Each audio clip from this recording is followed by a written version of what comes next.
Hi అండి, అందరికీ నమస్తే. Welcome to Rudra kitchen. నేను ఈరోజు ఆలు దమ్ బిర్యానీ వేస్తున్నా.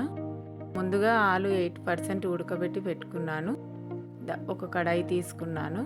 ఆ కడాయిలో ఆలు వేసేస్తున్నాను. అనాస పువ్వు, లవంగలు, చాజీర, చెక్క, విలాచి వేసినానండి. తర్వాత ఒక 3 పచ్చిమిర్చి వేసిన.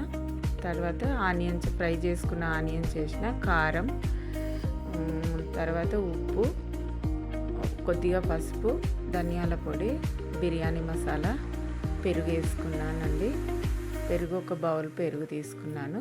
దాని తర్వాత మ్యారినేట్ చేశాను. మ్యారినేట్కు పెరుగు గట్టిగా ఉంది కాబట్టి కొంచెం వాటర్ వేసుకున్నాను.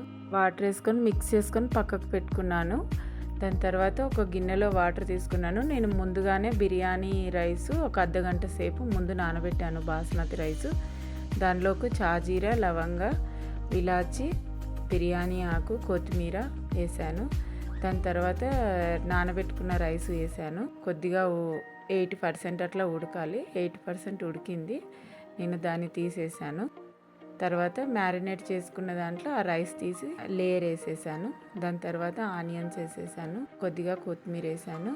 కొంచెం నెయ్యి కూడా వేసాను. యాడ్ చేయలేదు నెయ్యి. ఇంకా మూత పెట్టేసి దమ్ పెట్టేశాను. చాలు హైలో పెట్టాను. 5 నిమిషాలు సిమ్లో పెట్టాను. తర్వాత బిర్యానీ రెడీ.